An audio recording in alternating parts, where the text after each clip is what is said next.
it's just two verses I took from two different surahs that describe the event of Abraham and Sarah receiving the good news of a newborn. So in 1171, the angels are telling her Abraham the good tidings of Isaac, and after Isaac, Jacob. Now, in the original story, she got only one message of one son, which is Isaac, not Jacob. No one told her about Jacob. Jacob is her grandson. And uh, uh, actually, Jacob was not born alone. He was a twin. His twin brother was Esau. So if this actual event happened, then the angels should have told her that she will have Isaac, and Isaac will have Jacob and Esau, if they were trying to be accurate. But they were not accurate because they got the genealogy mistaken, especially in the Meccan period. Every time Abraham's sons appears, it's always only Isaac and Jacob, not Ishmael, and definitely not Esau. So in 1171, for some reason, she received not only good news of her son Isaac, but also of one of her grandsons, Jacob. And also in the other verse, 51:29, when she received the message, she's basically hitting her face, beating her face, screaming that she's a sterile woman after receiving the message, which is completely, totally dichotomic to the biblical event. When she hears the news, she laughs. If you know the story, you know the original story? Hello? Ash, you are muted. Yeah. It's strange because the thing is, like, my suspicion that this is the issue always with the two-layer situation. My intuition is that when it comes to the Quran messing things up, I actually think that's the sin that messes it up, and the layer under that sin most likely is relatively faithful to the biblical stories. And it's just my gut feeling, right? I don't know for this exact example. The thing is, it's too often the case. It's not that they're all.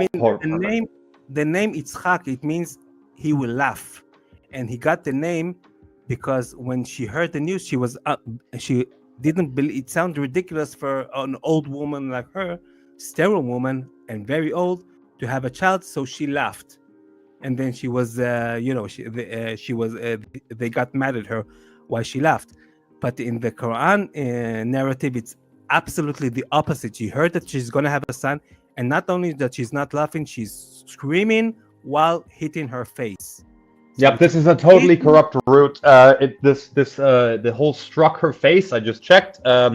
This root, which I'm looking at it's the claimed root is not the real root. That's my first intuition. And the second problem is it only occurs one single time in the entire Quranic text. So this struck word, which you're pointing out of like, why would she beat her own face, right? When the biblical account is about her laughing, right? Right. So clear. I haven't looked into it. I'm just going to tell you because I know it's the case. This word doesn't mean struck. It can't, right? Like you're pointing out, it would be absurd to suggest that. Yes, and also, why Jacob is here? I mean, she got only a message of Isaac, and if anyone told her about Jacob, her grandson, he would also add Esau because Jacob was a twin. Esau was the twin brother of Jacob. So why is it absent from the Quran verse? You know, because it didn't happen. They only told her about one boy, who is Isaac. Right. It's not like they're in the biblical original. So you see how, while in the Talmudic you have so much similarities. I mean, the huppah, the identity of the people, of the the characters, the scene, the whole scenario, all this part, they get it very accurate. While when they document in the biblical, the canonical events, they get it completely wrong. I mean, you don't even have the number 3 angels here. They just say angels. Why not 3 angels? Where it's 3 angels? We all know it's 3 angels. Why not? Why doesn't the Quran tell us it's 3 angels? It just said angels. Yeah, I think it's that's because the Quran says because the Quran say not 3, so you cannot say 3 ever. Except Muhammad always talked about 3s according to the Sims. Yeah. 3 is coming up a lot, except in this part. And Yeah. also when Moses receives the tablets, the Quran never said that he broke the first tablet.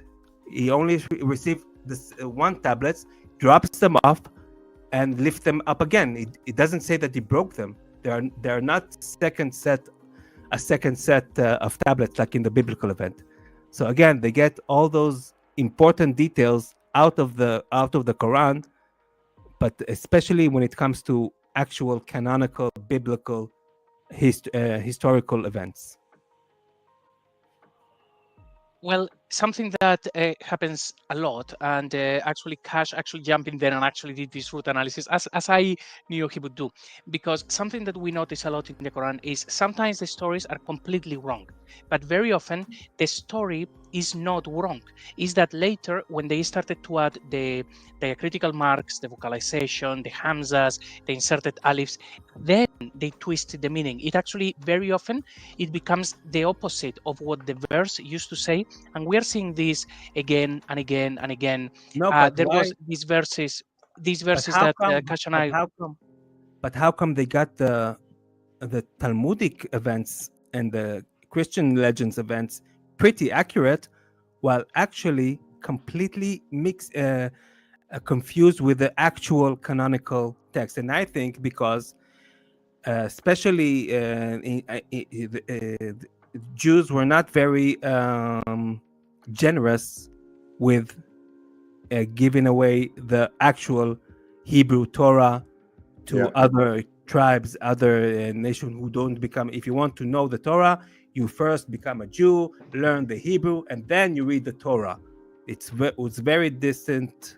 They weren't as generous with the Torah itself as they were generous with philosophical Jewish ideas, or even incorporating ideas from Gentiles into Talmudic thinking.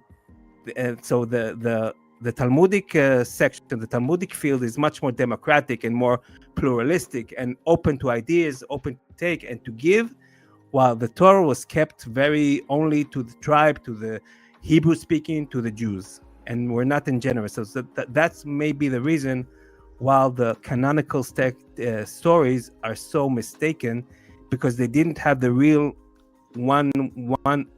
first access to the actual Torah scrolls or the biblical scrolls. I think you're right. It suggests a context where a people group are learning and becoming knowledgeable more so in the apocryphal traditions rather than the Torah itself, for exactly the reason you're putting forward. And the New Testament, no? Also, it's same with the New Testament, no?